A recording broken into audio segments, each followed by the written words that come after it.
Now I'm going to ask Jeff about, is United States of America sitting on the fence on Syria? In my understanding, they are not. Why? Because they are holding the most important card in the issue of Syria, which is sanctions. Even when the Europeans wanted to ease the sanctions, eventually the Americans are the people who are going to, give the final approval or not. So they are not. They are taking position. The fact that Syria, after 4 months, is at this moment in time suffering from sanctions, and the current government, which we are demanding them to show all kinds of flexibilities, cannot provide to the people even daily food, it means we are not on the fence. What is the grand strategy of the United States of America in Syria? And how do you see the game played right now by Trump administration? Yeah, thank you very much. I think it's important for us to understand where this entire war came from. It did not come from Bashar al-Assad. It came from Washington. There was a decision in 2011 to overthrow Assad. Actually, that came from Jerusalem. This has been a desire of the Israeli government that stretches back more than 25 years. Netanyahu's idea is make the Middle East in Israel's image, overthrow every government that opposes Israel. He's had a friend in that, and that is the CIA and the United States government. So this war in Syria did not come from Assad's repression. It did not come from Assad's dictatorship. This war came from a presidential order by Obama to overthrow Assad, starting in the spring of 2011. We have a name for this program. It was Operation Timber Sycamore. The United States, together with other countries in this region, trained fighters, especially jihadists, including the ones that just took power, to overthrow the regime. This created chaos. 600,000 dead in Syria in a war that has gone on for 14 years. The outcome of this war is what the CIA wanted back in 2011, which is that a jihad group would take power in Syria after being armed by the United States. The reason I want to be clear about this is that we will not have peace in this region until we have public diplomacy that is based on real diplomacy, not on CIA operations. And we will not have peace until Israel stops its militarization of the entire Middle East. Because the Syrian war is just one of 6 wars that Israel has promoted, including in Lebanon, Iraq, Syria, Libya, Somalia, and Sudan. We had the list, actually, from Wesley Clark back in 2001, when he was handed a paper in the Pentagon that the goal was 7 wars in 5 years. The only war that hasn't taken place yet, to Netanyahu's great consternation, is the US war with Iran, which Israel is still trying to instigate to this very day. So the Syrian war is part of a regional tragedy. We have tragedy in Gaza, the West Bank, Lebanon, Syria, Iraq, Sudan, South Sudan, and Libya that I put at the hands of the United States government and its ally Israel, because none of these wars had to happen. These were all wars of choice. They were all wars that came from the idea of regime change operations, that the United States would determine which regimes operate in which countries.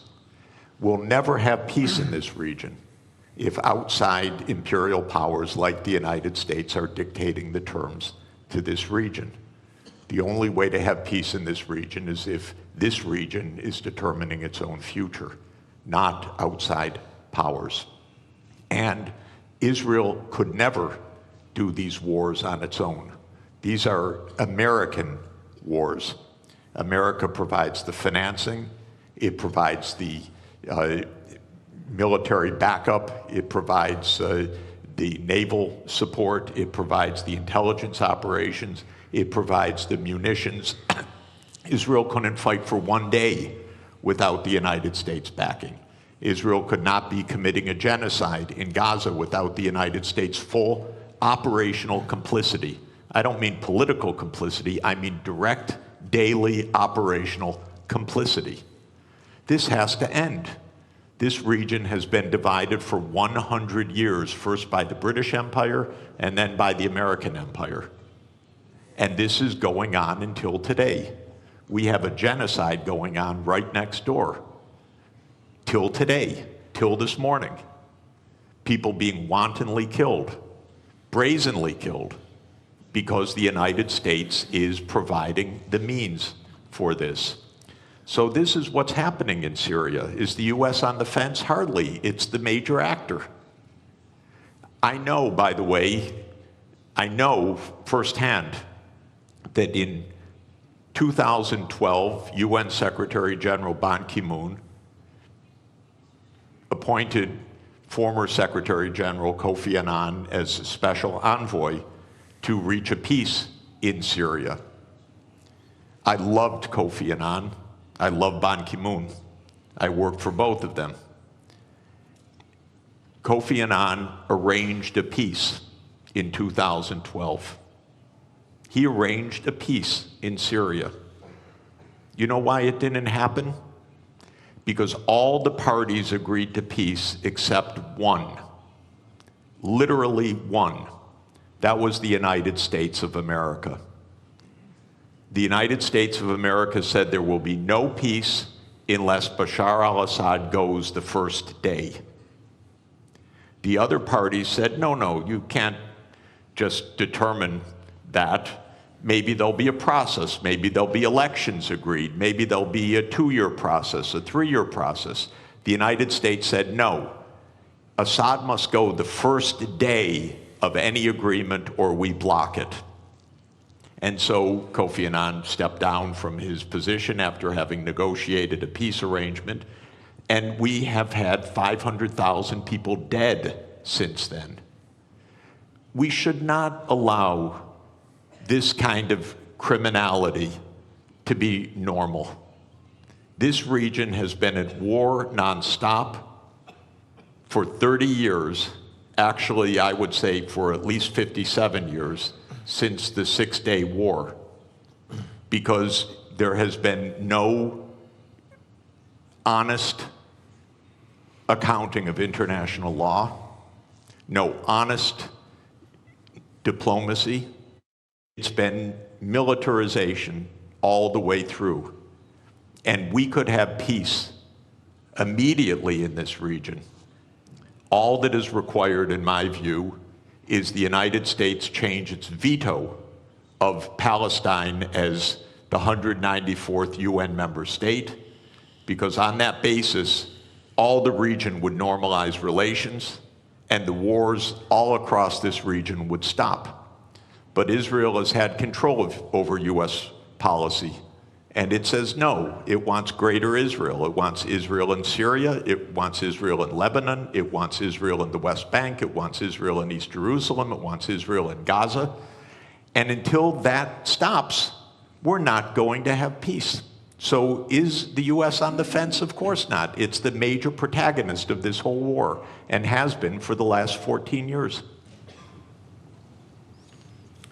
Thank you very much, friend Wadah and the panelists. My name is Abdul Hamid Sayam. I am a journalist for Al-Quds Al-Arabi. I am a former UN staff as well. And I want to ask you, Mr. Sachs, that you just gave one explanation to what happened in Syria. It's a conspiracy theory by the US. So the millions of Syrians who went to the street calling for the downfall of Bashar al-Assad, they don't count. Those who went into the street saying Silmiya, Silmiya, those who were They paid their price, Ghayath Matar and Hamza al-Khatib, and all these young Syrians shouting in the street in millions. They don't count. Yes, I agree, there was a conspiracy, but not in the beginning, after maybe, of how they diverted the Arab Spring. But the Arab people were fed up with these dictators, and they went to the street, not only in Syria, but in Tunisia, in Egypt, in Libya, everywhere in Yemen. But then the conspirators started their job then, to divert it, to end up with this kind of ruthless dictator. To say, for people to say, oh, we'd have been better off under Gaddafi and under Mubarak and under. So how do you respond to that? Thank you very much. Thank you, Abdul Hamid. I am not discussing the agency of the Syrian people. I'm discussing the opposite. Do not be naive. Do not think that 600,000 people died because of Assad and the protesters. This was a war. Wars are expensive. They require billions of dollars. They require armaments.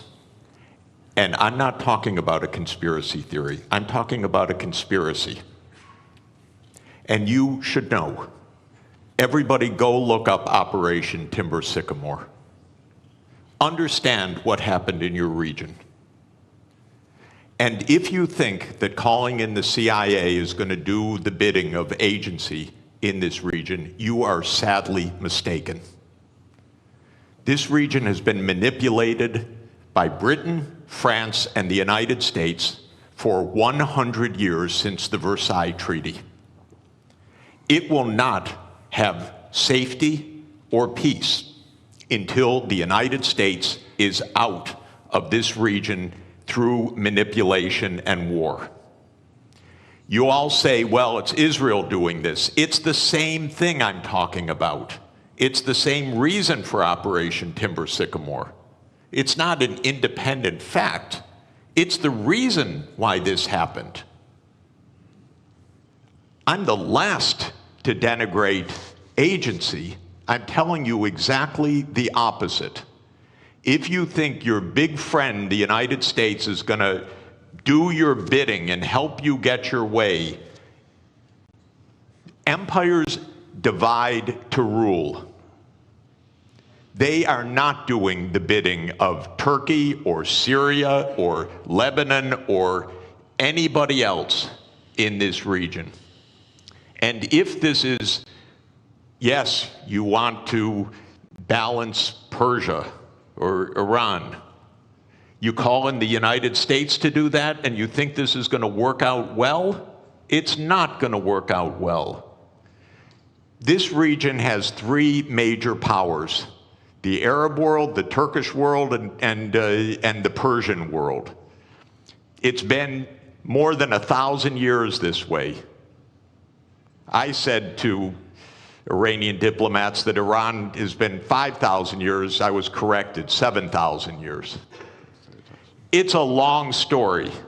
You don't need the United States to pull the chestnuts out of the fire. And don't believe that this happened because of agency of the Syrian people. I'm sorry, I'm not denigrating the Syrian people, just the opposite. I know what happened. I know what my country does. I suspect most of you do too. And it should not be ignored, because the wars are going to continue until we have real agency, not pseudo-agency. And by the way, there is no international community. We're trying to make one, but it doesn't exist right now. That's the tragedy in this world. There is no community. There are interests. There are militaries. There are regime change operations. This is not community.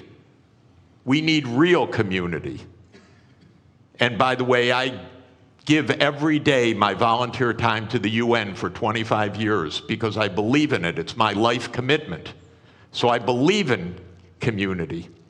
I also happen to know that the United States blocked the agreement in 2012. I'm sorry, I won't elaborate. But the United States blocked it, and I know it. Well, I know it too, Joe. I know, Okay. but I know it from Kofi, sorry. Perfect. I too. Carl.